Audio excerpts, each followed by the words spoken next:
You must understand that there is more than one path to the top of the mountain.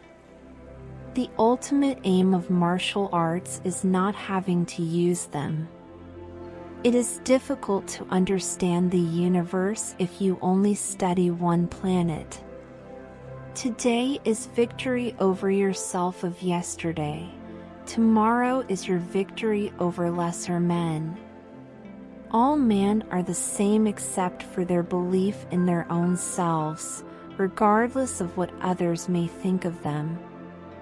Do not sleep under a roof.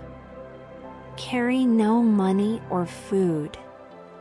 Go alone to places frightening to the common brand of men. Become a criminal of purpose. Be put in jail and extricate yourself by your own wisdom. Perception is strong and sight weak. In strategy, it is important to see distant things as if they were close and to take a distanced view of close things. The only reason a warrior is alive is to fight, and the only reason a warrior fights is to win.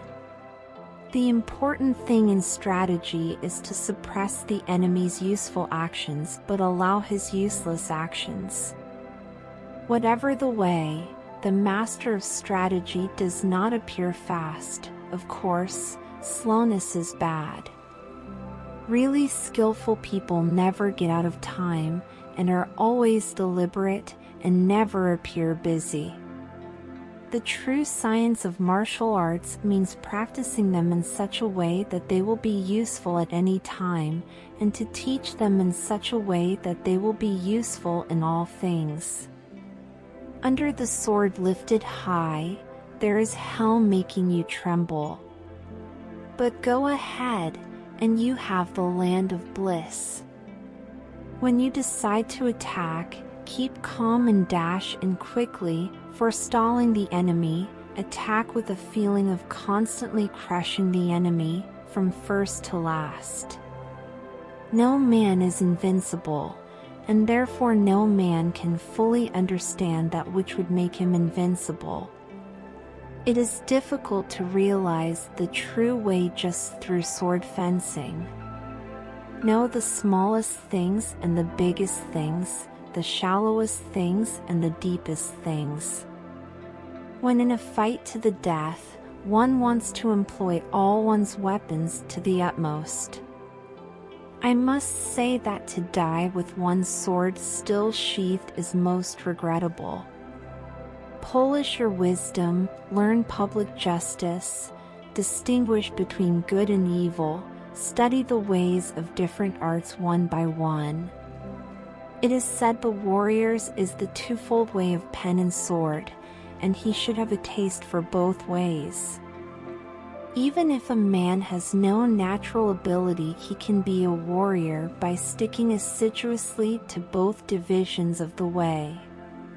A man cannot understand the art he is studying if he only looks for the end result without taking the time to delve deeply into the reasoning of the study. When your opponent is hurrying recklessly, you must act contrarily and keep calm. You must not be influenced by the opponent.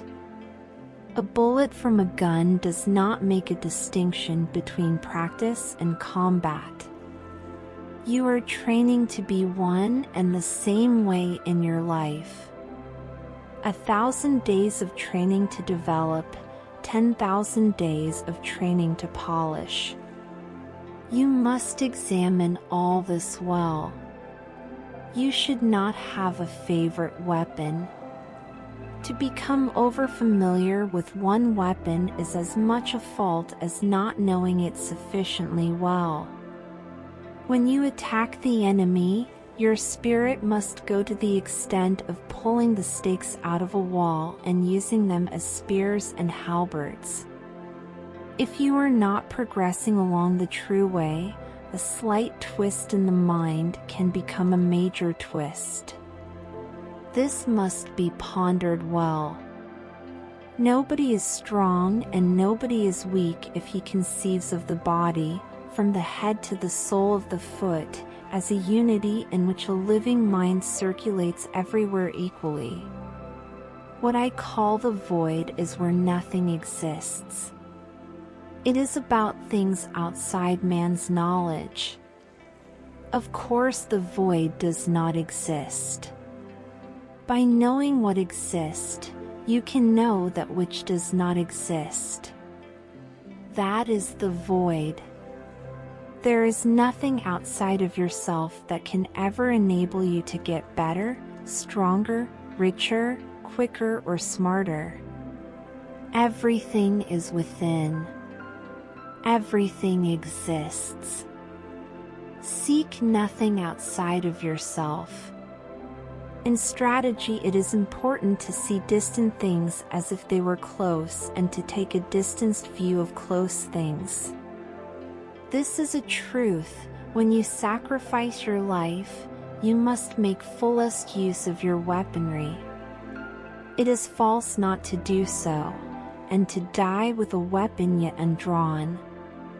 You win battles with the timing in the void, born of the timing of cunning, by knowing the enemy's timing, and thus using a timing which the enemy does not expect.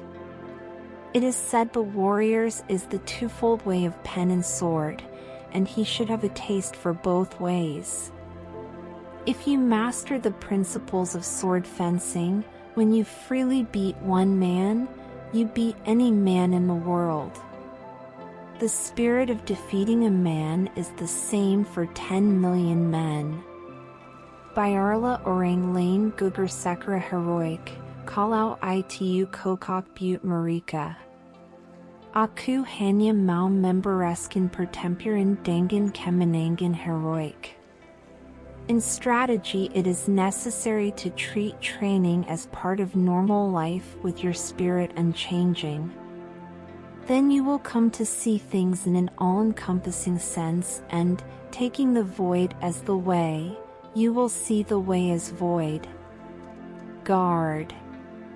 It is in this sense that I recommend the guard without a guard. Whatever the situation is, you hold the sword so that you can slash your opponent. The essential is to think that anything you are doing has to become the occasion for slashing. You must examine this well. Do not sleep under a roof. Carry no money or food. Go alone to places frightening to the common brand of men.